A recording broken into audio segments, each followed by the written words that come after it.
I'm not suggesting that life for London Jewish community is unbearable. However, I live in a sleepy part of northwest London, and at the bottom of my road there is a small synagogue, and for the last 2 weeks there's been 6 security guards round the clock just standing there, which I think gives you an example, I think, of where we've got to here in the UK. If even a sleepy little suburb of North London is having to have round the clock security. The temperature has been rising obviously since October the 7th. I think there were two events, one over in Australia and one here in the UK, I think, that turned a scary situation into one that I think has petrified a lot of people. Obviously, that was the Manchester synagogue attack last October during Yom Kippur, and then, of course, the Bondi attack in Sydney over Hanukkah. I think those were the moments where the mood on the street in terms of how the Jewish community was feeling, I think, went from concern to genuine outright fear. The feeling over here in terms of the rising anti-Semitism over the last 2 years is we told the government things were going to get worse and it would end in violence and tragedy, and the government did nothing about it. Is there a similar feeling over in the UK at the moment?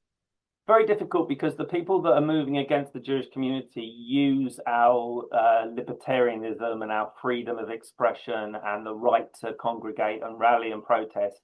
And you can't crack down on these things. A lot of the members of the Jewish community, a lot of the leaders of the Jewish community, the board of deputies, etc., are against outlawing these events because they are what makes Britain hopefully still great. But I think the British government has been saying all the right things. The Mayor of London has been saying all the right things. The Met has often wanted the Home Secretary to allow it to have more license, I think, to crack down on these marches. A lot of these marches, I think after October the 7th, people were coming, 50, 60, 70,000 people. Those have whittled down now to that kind of hardcore sort of 5, 6,000 that are doing that marching, which is a good thing because I think a lot of the people of goodwill that thought that they were marching with people of goodwill have seen what's going on here and have understood the malign intent of the organizers. However, what you're seeing on the street now is, I think, it's unvarnished anti-Semitism. A lot of, from the river to the sea, globalize the Intifada.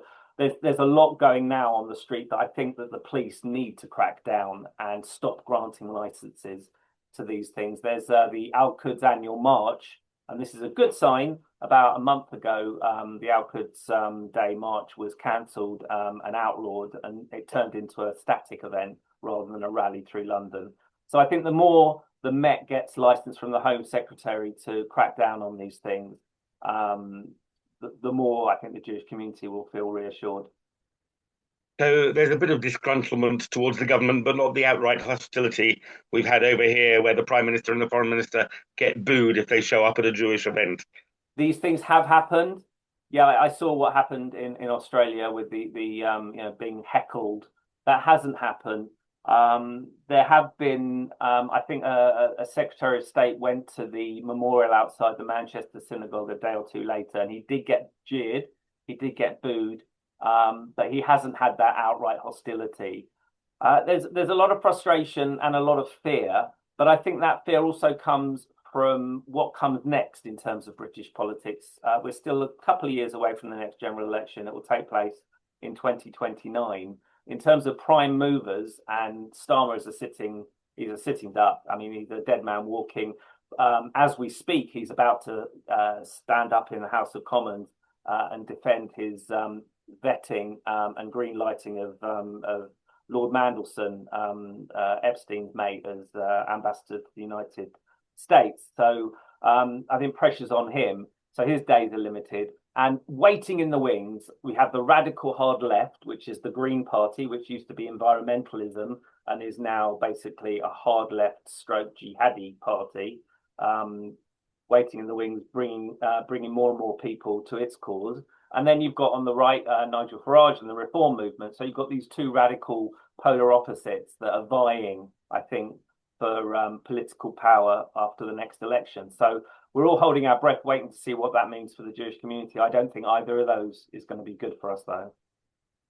Having seen what happened in Bondi just 4 months ago, is there a fear that something like that could happen in London or elsewhere in the United Kingdom? Constantly now.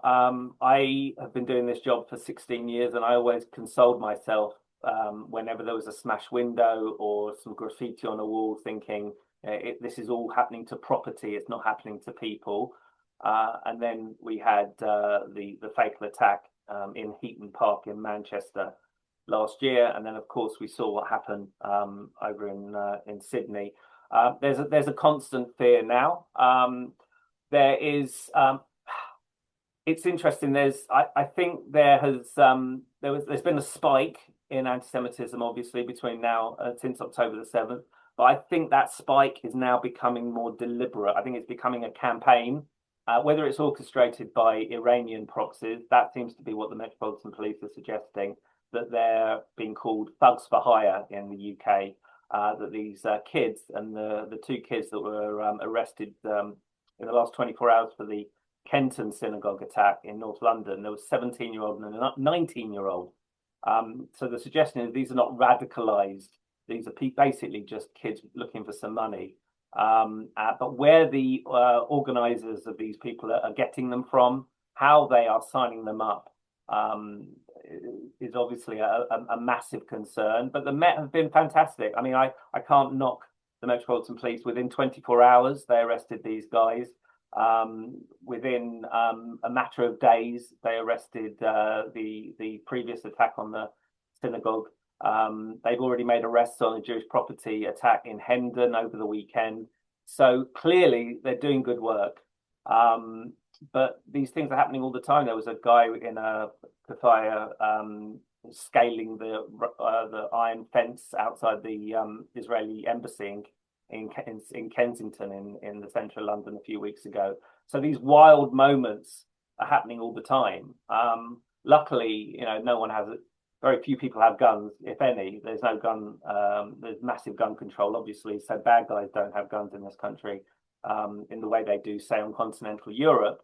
But these sort of these wild attacks by loners with knives or whoever. I mean, constantly we're worried, and that's why I've got, as I said, 6 guards with stab-proof vests standing at the end of my road, protecting a synagogue as people go in and out for their prayers.